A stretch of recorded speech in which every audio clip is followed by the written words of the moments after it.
Hello बच्चों, welcome back to my channel. कैसे हैं आप सब लोग। बिहार में जो जूनियर अकाउंट क्लर्क की वैकेंसी आई है जो कि बिजली विभाग में, उसकी क्लासेस मैं आप लोग के लिए करा रही थी, जिसमें कि हम टैक्सेशन के बारे में हमने काफी कुछ पढ़ा था।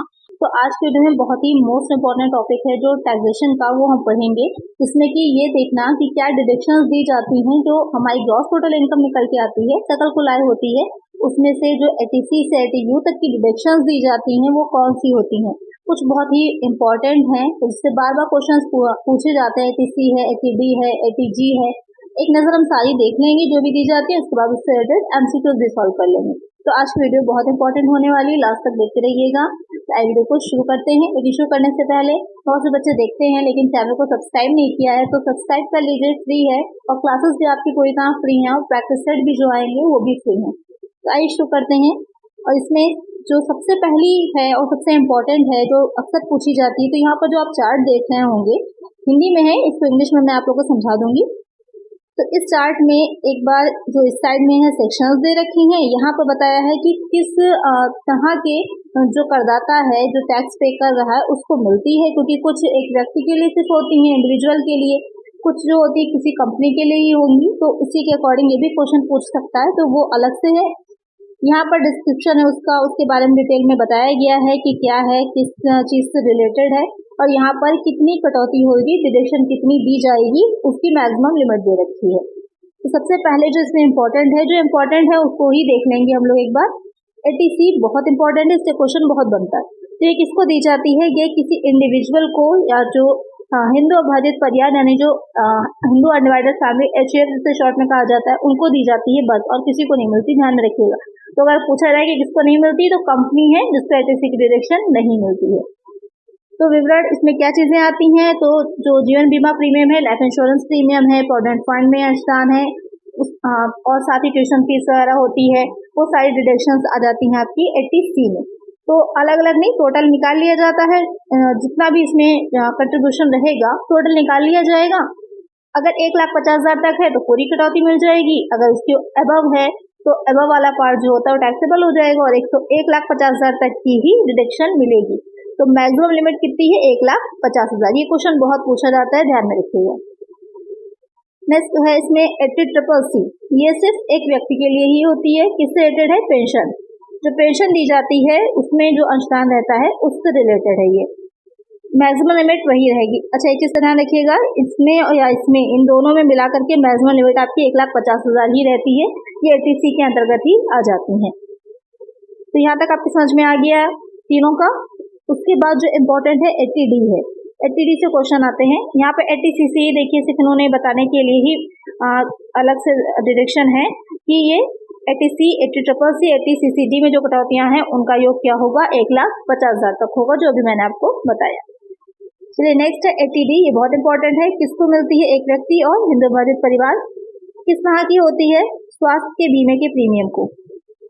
यहाँ पे एक चीज स्पेशली ध्यान रखिएगा, जो स्वास्थ्य का बीमा प्रीमियम यानी जो मेडिकल इंश्योरेंस होता है उससे रिलेटेड है, उसका जो प्रीमियम दिया जाता है, रोकड़ को छोड़कर किसी अन्य प्रकार से भुगतान किया जाएगा, यानी कैश में किया जा रहा है तो नहीं मिलेगी, और किसी प्रकार से भुगतान किया जा रहा है तभी, और कोई सा प्रकार हो जाता है, ऑनलाइन ट्रांजेक्शन हो सकता है, कैश के थ्रू है, ऑनलाइन ट्रांजेक्शन हो सकता है, चेक के थ्रू है। कितनी होती है, इंपॉर्टेंट ये है, स्वयं के या जीवन साथी के या 25,000 तक हो जाएगी, माता पिता के 25,000, परिवार के सदस्य के 25,000, अगर वरिष्ठ नागरिक है तो 50,000 तक की मिलती है।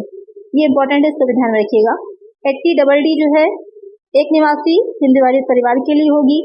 यहाँ पर दो तरह से हो जाता है, एक निशक्त आश्रित होता है, एक गंभीर रूप से होता है। जो निशक्त होगा उसके लिए 75,000 है, और गंभीर निशक्त है तो 1,25,000। ये भी क्वेश्चन पूछ सकता है, ध्यान रखिएगा इसके बारे में भी। यहाँ पर इन दोनों में डिफरेंस क्या है, अक्सर बच्चे कंफ्यूज होते हैं। तो ये जो स्वास्थ्य का बीमा प्रीमियम यानी हेल्थ इंश्योरेंस जो कराया जा रहा है, उसका जो इंश्योरेंस होता है, उसका जो प्रीमियम दिया जाए उससे रिलेटेड है। यहाँ पर क्या होता है, यहाँ पर स्पेशली निशक्त वर्ड जुड़ा रहेगा। इस चीज का ध्यान रखिएगा कि बहुत ज्यादा जो गंभीर रूप से या कोई सीरियस कुछ ऐसी डिसीजेज होती हैं उनसे रिलेटेड हो जाती है ये वाली। और इसमें दो तरह से देखा जाता है, एक गंभीर रूप से होंगे, एक साधारण होंगे। इसमें नेक्स्ट है 80DDB, ये किसको मिलती है, भारत में निवासी है, हिंदू अबाधित परिवार है, किसके लिए हो जाती है, यहाँ पर 3 तरह से इसको कैटेगराइज किया गया है। एक हो जाएगा नॉर्मल जो दी जाती है वो 40,000 तक होगी, वरिष्ठ नागरिक के लिए 1 लाख तक है और अति वरिष्ठ के लिए भी 1 लाख। तो मेन डिफरेंस ज्यादा रखिए 40,000 और 1 लाख का। तो ध्यान में रखिएगा कि बस क्वेश्चन में पूछा क्या गया है कि नॉर्मल के लिए स्वास्थ्य के मतलब एक कोई एज आपकी नहीं बता रखी, कुछ स्पेशली नहीं मेंशन किया गया है। अगर स्पेशली मेंशन किया गया है तो ये अलग अलग हो जाएगा। चलिए नेक्स्ट आ जाएगा, इसमें जो बहुत पूछा जाता है एटीई, एक व्यक्ति के दी जाती है। एटीई जो होती है तो प्रैक्टिस सेट में मैंने इसको बताया भी था आपको, जो एजुकेशन के लिए लोन लिया जाता है उससे रिलेटेड ये होती है। उस उच्च शिक्षा के लिए जो लोन लिया जा रहा है उससे रिलेटेड ये रहती है, और उस पर जो लोन पर इंटरेस्ट चुकाया जा रहा है तो उसमें कितनी उसको छूट मिलेगी, तो संपूर्ण राशि जितना भी होगा उतने की पूरी उसको डिडक्शन मिल जाती है। इसमें कोई भी मैक्सिमम मिनिमम कोई लिमिट नहीं है। तो ध्यान में रखिएगा, क्वेश्चन में पूछ सकता है कि क्या लिमिट है, तो वहां पर होगा एक ऑप्शन साथ में जरूर, इसमें कोई लिमिट नहीं है, तो उसी को आपको टिक करना होगा। उसके बाद जो है एटीई डबल ई जो है वो मकान के खरीदने के लिए ऋण पर ब्याज। अच्छा ध्यान दीजिएगा, अगर ये वाली जो है जो ऋण पर ब्याज होता है एटीसी में भी जाता है, एटीई अगर एटी डबल ई में दे दी गई है इसकी डिडक्शन तो एटीसी में नहीं दी जाती है, वो आपके क्वेश्चन में उसी तरह से बता देगा। कितनी है, 50,000 तक है। उसके बाद जो इम्पोर्टेंट इसमें है वो सबसे ज्यादा इम्पोर्टेंट आ जाता है एटीजी, ये मोस्ट इम्पोर्टेंट है, इसको ध्यान में रखिएगा, ये मोस्ट इम्पोर्टेंट है, इससे क्वेश्चन बहुत पूछे जाते हैं। तो ये सभी करदाताओं के लिए सभी को दी जाती है, जितने भी टैक्स पेयर है या जो भी उसमें आ रहे हैं, जिनकी भी इनकम जो है वो टैक्सेशन जो एग्जेम्प्टेड अमाउंट है उससे ज्यादा है, तो वो सब इसमें वो सभी को दी जाएगी। यहाँ पर 2 तरह से होती है, एक क्वालिफाइंग अमाउंट निकाला जाता है उसके 100% और 50% तक होती है ये वाली, और इसमें आपका अलग अलग तरह के दे रखे होंगे जो दान होते हैं, उन दान कौन सा दान कहाँ पर किया गया है उससे रिलेटेड आती है कि डिडक्शन। इतना डीपली नहीं पूछता है मोस्टली, तो यहीं पर ही आता है। अभी कुछ इससे रिलेटेड एमसीक्यूज जो इम्पोर्टेंट है जो पूछे जाते हैं वो मैं इंक्लूड कर दूंगी। तो मेन ये आपकी है दान से संबंधित जो डोनेशन दी जाती है उससे रिलेटेड है। उसके बाद आ जाता है एटीजीजी। एटीजीजी जो है वो किसमें दी जाती है, कुछ ऐसे लोग हैं जो कि कर्मचारी हैं, यानी कि जो एम्प्लॉय हैं, जो कि गैर वेतन भोगी व्यक्ति तथा मकान भत्ता ना पाने वाले वेतन भोगी ऐसे व्यक्ति हैं जिनको एचआरए नहीं दिया जा रहा है लेकिन वो किराए के मकान में, रेंट के मकान में रह रहे हैं, तो उनको जो दी जाती है वो इसके अंतर्गत एटी डबल जी के अंतर्गत छूट आती है। तो उसको निकालने का तरीका होता है, और इसमें जो मैक्सिमम लिमिट अगर पूछेगा तो कितनी रहती है, मैक्सिमम रहती है 5,000 प्रति माह की दर से। इसमें 3 पॉइंट्स बनते हैं, जो 3 पॉइंट में सबसे कम जो होता है उसी के अकॉर्डिंग निकाला जाता है इसको। तो ये हो जाएगी किससे रिलेटेड, जो एचआरए होता है, हाउस रेंट अलाउंस मिलता है, उससे रिलेटेड हो जाती है। इसके अलावा इसमें जो इम्पोर्टेंट है तो ये वाले बहुत पूछा जाता है, एटीजीजीबी किससे रिलेटेड हो जाती है, ये जो राजनीतिक दल को दान दिया जाता है उससे रिलेटेड हो जाती है। इसके ऊपर जो एटीजीजीए है वो हो जाती है वैज्ञानिक अनुसंधान, जो साइंटिफिक रिसर्च जो होती है उसमें जो दान दिया जाता है उससे रिलेटेड हो जाएगी।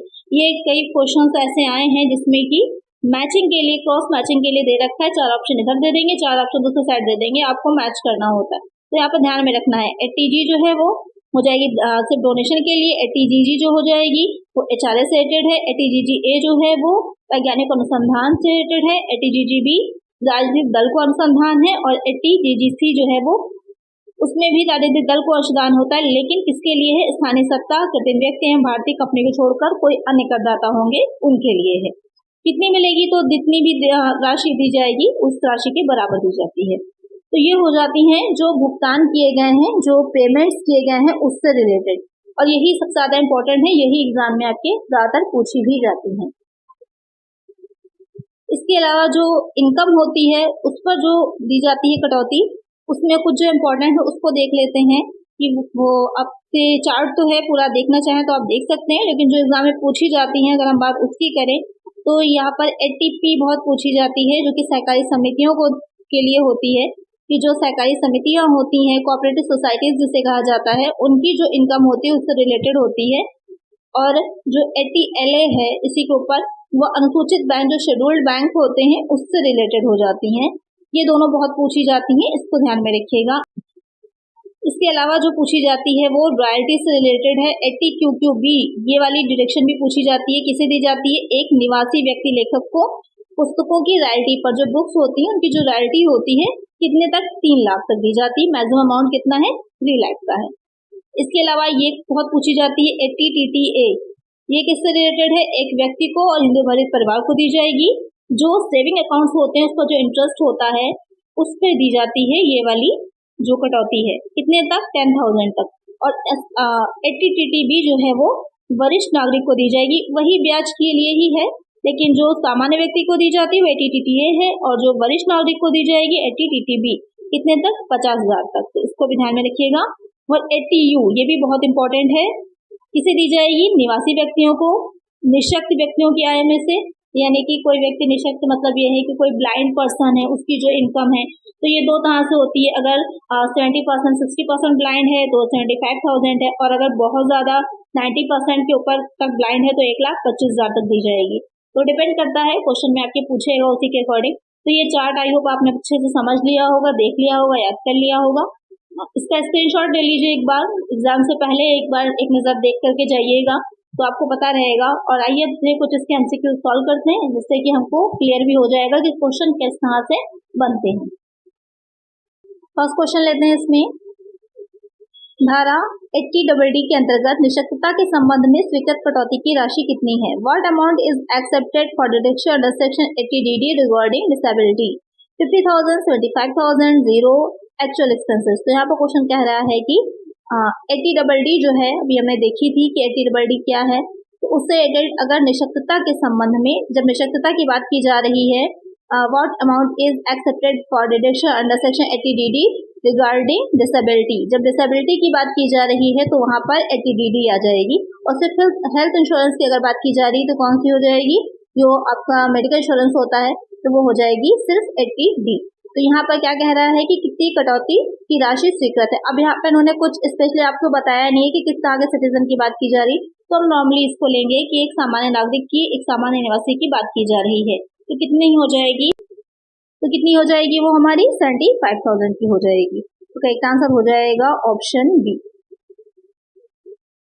नेक्स्ट क्वेश्चन है, निम्नलिखित में दिए गए किस दान पर 100% कटौती स्वीकृत है? Which of the following donation is eligible for 100% reduction? Prime Minister Road Relief Fund, National Sports Fund, Rajiv Gandhi Foundation, JL Nehru memorial fund. तो क्वेश्चन यहाँ पर क्या कह रहा है कि मैंने बताया था कुछ 50% होते हैं, कुछ 100% होते हैं। तो यहाँ पर 100% कौन से दान ऐसा है, यहाँ पर कौन सा ऐसी डोनेशन है जो 100% कटौती इसको स्वीकृत है? प्रधानमंत्री अकाल सहायता कोष, राष्ट्रीय खेल कोष, राजीव गांधी फाउंडेशन, जवाहरलाल नेहरू स्मृति कोष। तो किससे रिलेटेड हो जाएगी? कौन सा है? तो यहाँ पर 100% जो दी जाती है वो राष्ट्रीय खेल कोष में दी जाती है। तो एक आंसर हो जाएगा ऑप्शन बी। इसका थोड़ा सा शॉर्टकट अगर मैं आप लोग को बताऊं तो यहाँ पर एक चीज का ध्यान रखिएगा, अगर कहीं पर भी नेशनल राष्ट्रीय लगा हुआ है तो वो ज्यादातर 100% में जाते हैं, और जहाँ पर राष्ट्रीय नहीं लगा होगा वो आपके किस में जाते हैं? वो 50% में जाते हैं। तो ये ट्रिक है, ध्यान में रखिएगा। इस तरह से क्वेश्चन का आंसर आप आसानी से निकाल सकते हैं। चलिए नेक्स्ट क्वेश्चन लेते हैं। धारा 80C की कटौती लागू होती है। Section 80C applies on individual and Hindu undivided family, for cooperative societies, company. Question कह रहा है कि जो 80C की कटौती है वो किसको दी जाती है? तो आपको मैंने बताया था कि व्यक्ति व संयुक्त हिंदू परिवार पर, फर्म पर, सरकारी समितियों पर, कंपनी पर, किस पर दी जाती है? तो किस पर दी जाती है? जो व्यक्ति होता है individual and Hindu undivided family, जो HUF शॉर्ट में लिखते हैं, उनको ही दी जाती है, बाकी इन तीनों को नहीं दी जाएगी। तो एक आंसर हो जाएगा ऑप्शन ए।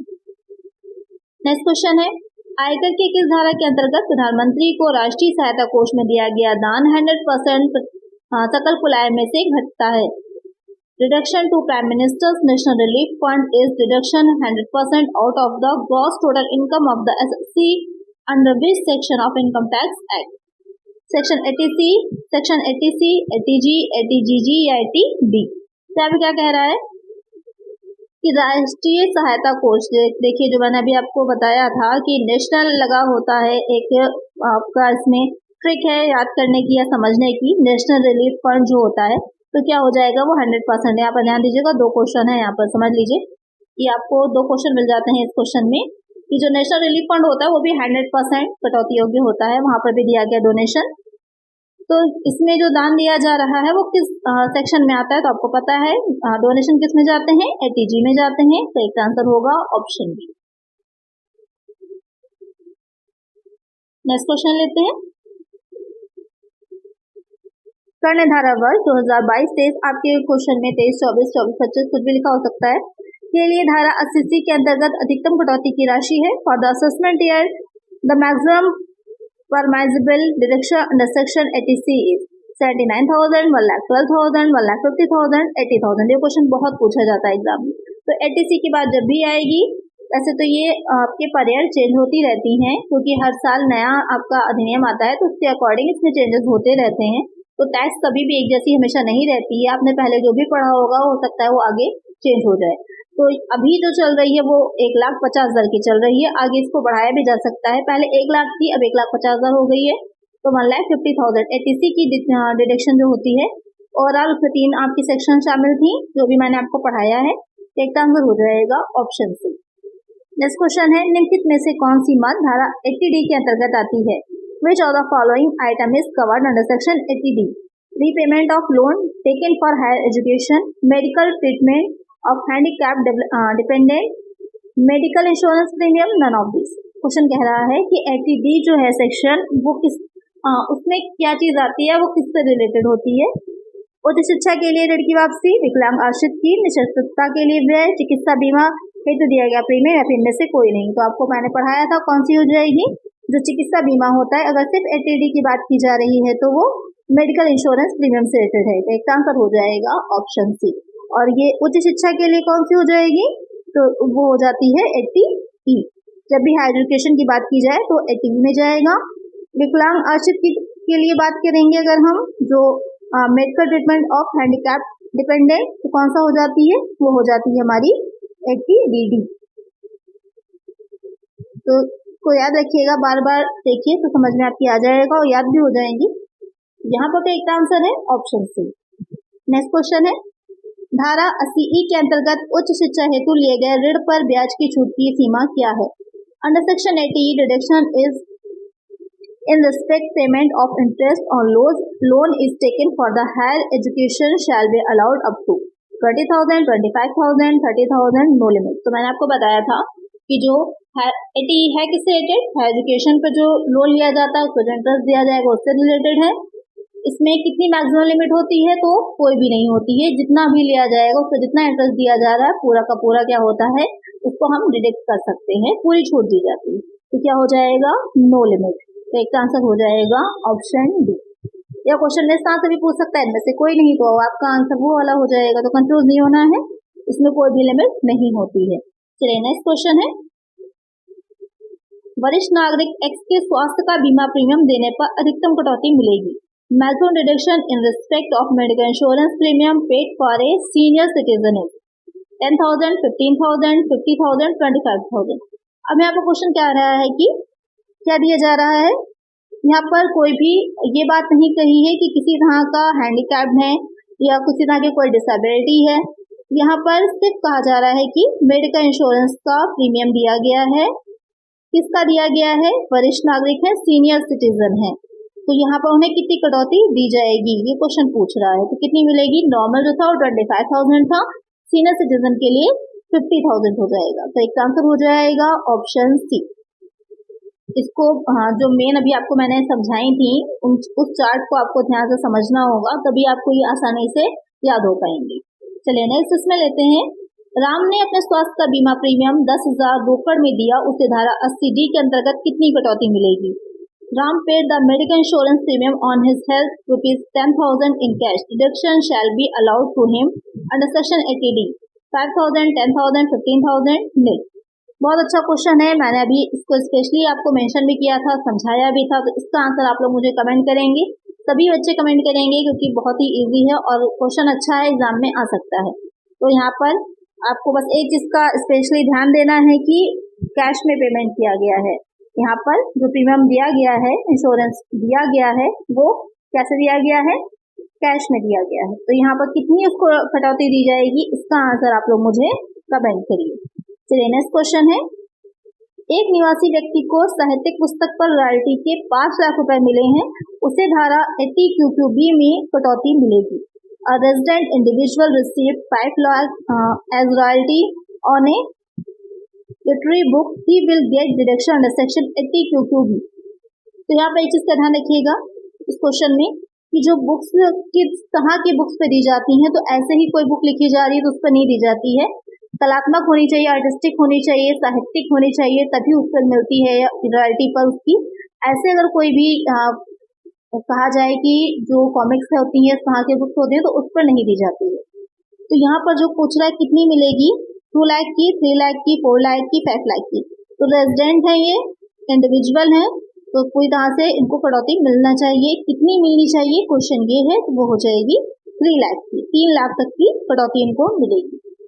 इन्होंने पेमेंट कितना भी किया, उनको कितनी भी मिली, जैसे कि यहाँ पर इनको 5 लाख की मिल रही थी, हमें इससे मतलब नहीं, यहाँ पर हमें कितनी डिडक्शन देनी है क्वेश्चन ये है, दी जाएगी 3 लाख तक की। बाकी के 2 लाख क्या हो जाएगा, टैक्सेबल हो जाएगा, इनकम में ऐड किया जाएगा। तो यहाँ पर करेक्ट आंसर हो जाएगा ऑप्शन बी।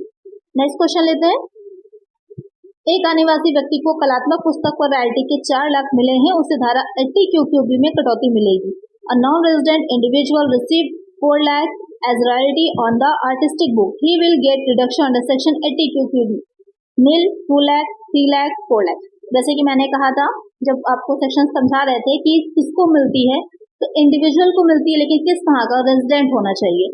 आपको मैंने पढ़ाया है कि जो निवासी होता है वो 3 तरह के होते हैं, रेजिडेंट 3 तरह के होते हैं, एक आपके ऑर्डिनरी होते हैं, एक नॉन रेजिडेंट होते हैं, एक नॉन ऑर्डिनरी रेजिडेंट होते हैं।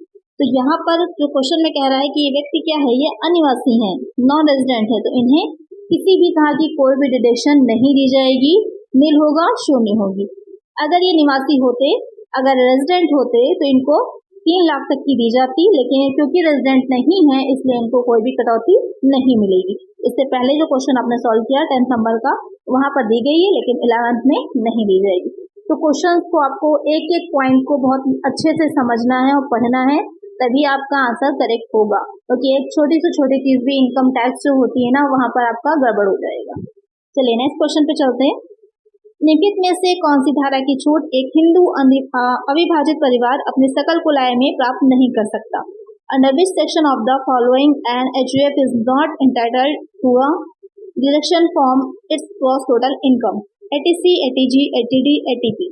क्वेश्चन में कह रहा है कि कौन सी ऐसी इसमें जो धाराएं दे रखी है, सेक्शन दे रखी है, कौन से सेक्शन में डिडक्शन नहीं मिलेगी किसको?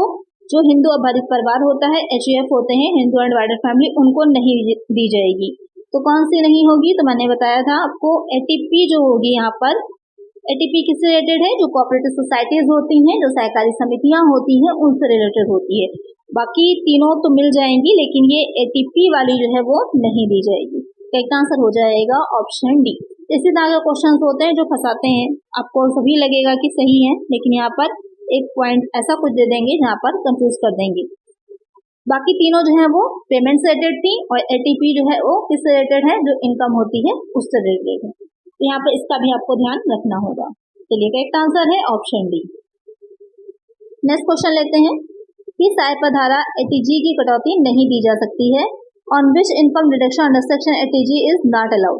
Salary, house property, long term capital gain, none. Question कह रहा है कि जो ATG की कटौती है, जो ATG की डिडक्शन है, किससे दी जाती है? डोनेशन पे दी जाती है। तो इसमें से कौन सी इनकम ऐसी है जिस पर नहीं दी जाएगी, ये क्वेश्चन आपसे पूछ रहा है। तो जो LTCG होता है, लॉन्ग टर्म कैपिटल गेन होता है, उसमें ATG की डिडक्शन उससे रिलेटेड नहीं दी जा सकती है, बाकी इन दोनों पर दी जा सकती है। तो करेक्ट आंसर हो जाएगा ऑप्शन सी। नेक्स्ट क्वेश्चन है, श्री रजत पूर्णतः अंधे हैं, उन्हें ATU में कटौती मिलेगी।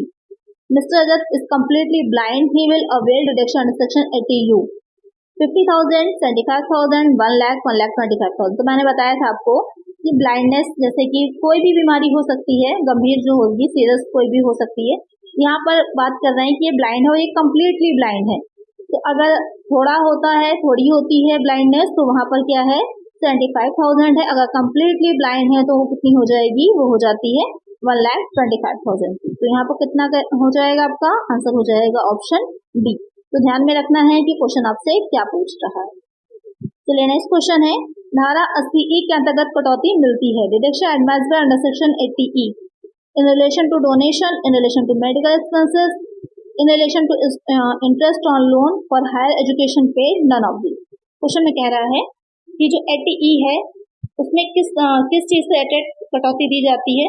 तो बहुत ही सिंपल सा इजी सा है, किससे रिलेटेड हो जाती है, जो उच्च शिक्षा के लिए जो हायर एजुकेशन के लिए लोन दिया जाता है उस पर जो इंटरेस्ट दिया जाता है उससे रिलेटेड दी जाती है। तो इसका आंसर क्या होगा हमारा, ऑप्शन सी हो जाएगा। नेक्स्ट क्वेश्चन है, एक व्यक्ति सार्वजनिक भविष्य निधि पीपीएफ में वित्त वर्ष में अधिकतम कितनी राशि जमा करने पर ब्याज प्राप्त कर सकता है। How much maximum amount can a person deposit to public provident fund PPF, जिसे शॉर्ट में कहते हैं, in a financial year to earn interest on it. 50,000, 60,000, 1 lakh, 1,50,000। यहाँ पर क्वेश्चन कह रहा है कि कोई व्यक्ति है जो कि पीपीएफ में कितनी राशि, जो अधिकतम राशि होगी जमा करने पर जो उसे इंटरेस्ट मिल रहा है उस पर कितनी राशि तक की, कितने अमाउंट तक की डिडक्शन उसे मिल सकती है। ये किस में जाएगा, जो 80C है उससे रिलेटेड हो जाएगा ये, और उसमें कितनी मैक्सिमम लिमिट थी, 1,50,000 की थी। एक आंसर हो जाएगा ऑप्शन डी। अब यहाँ पर थोड़ा सा घुमा के दे दिया, डायरेक्ट पूछने के बजाय उन्होंने इस तरह से क्वेश्चन में दे दिया है, तो इसको भी ध्यान रखिएगा। जैसे यूटीआई में अंशदान पूछ लिया अगर, या फिर जो यूनिट ट्रस्ट ऑफ इंडिया होता है, एनएससी जो होती है, राष्ट्रीय बचत पत्र जो होते हैं, उसमें अगर कह दे कि कितने तक मिलेगी, तो सबके लिए क्या है 1,50,000 ही रहेगी। तो 80C में सेक्शन में जितनी भी चीजें आ रही हैं उनके लिए मैक्सिमम लिमिट आपकी 1,50,000 ही रहेगी। तो नेक्स्ट क्वेश्चन है, धारा 80C की कटौती निम्नलिखित को उपलब्ध नहीं है। Deduction under section 80C is not available to individual, Hindu divided family, company, all of this. यहाँ पर क्वेश्चन कह रहा है कि जो 80C की डिडक्शन है वो किसको नहीं दी जाती है। बहुत अच्छा क्वेश्चन है, किसको नहीं दी जाती है 80C की डिडक्शन। आपको बताया था मैंने, जो कंपनी होती है उसको नहीं दी जाती, इंडिविजुअल को भी मिलती है और हिंदू डिवाइडेड फैमिली को भी मिलती है। तो एक आंसर हो जाएगा ऑप्शन सी हो जाएगा। नेक्स्ट क्वेश्चन है, धारा 80G की कटौती किसके संबंध में दी जाती है। Deduction under section 80G is allowed in connection with, जो चैरिटी होती है, कंपनी के कंप्यूटर सॉफ्टवेयर है, रॉयल्टी है, डोनेशन है, किससे रिलेटेड हो जाती है। जो 80G है आपको पता है डोनेशन से रिलेटेड है, दान से रिलेटेड है। एक आंसर हो जाएगा ऑप्शन डी। तो आज की वीडियो में हमने पढ़ा कि कितनी तरह के डिडक्शंस होती है, कौन सी पेमेंट से रिलेटेड है और कौन सी इनकम से रिलेटेड है, और जो इम्पोर्टेंट थी उनकी मैक्सिमम लिमिट क्या है, किस तरह के वो जो रेजिडेंट है उसको दी जाती हैं। बहुत ही इम्पोर्टेंट है, इसको 2-3 बार अच्छे से समझिएगा। और जो मैंने इसमें आगे आपको चार्ट दिया था उसका स्क्रीनशॉट ले लीजिए, तो वहां पर आपको आसान रहेगा। और जो इसमें मोस्ट इम्पोर्टेंट बताई है मैंने उनको नोट डाउन कर लीजिएगा, उसी में से आपका आ जाएगा। और हो सकता है मैचिंग के लिए दे दे, जैसे 80G किससे रिलेटेड है, 80E किससे रिलेटेड है, इस तरह से मैचिंग के लिए भी दे सकता है। तो एक क्वेश्चन 2 क्वेश्चन इससे आपके जरूर आएंगे, बहुत ही इंपॉर्टेंट है। तो आज की वीडियो में इतना ही। आई होप वीडियो अच्छी लगी होगी, क्वेश्चन अच्छे लगे होंगे, आपको अच्छे समझ में आ गया होगा कि क्या कटौतियां दी जाती हैं। नेक्स्ट वीडियो जिसमें रहेगी उसमें पढ़ेंगे टैक्स असेसमेंट से रिलेटेड कि किस तरह से टैक्स लगाया जाता है, क्या आईटीआर होते हैं, वो सारी चीजें हम उसमें पढ़ेंगे। तो आज की वीडियो में इतना ही। आई होप वीडियो अच्छी लगी होगी, अगर अच्छी लगी है तो लाइक जरूर कर दीजिएगा, चैनल अपना सब्सक्राइब कर लीजिएगा और फ्रेंड्स सब वीडियो को शेयर कर दीजिएगा। मिलते हैं नेक्स्ट वीडियो में। Thank you.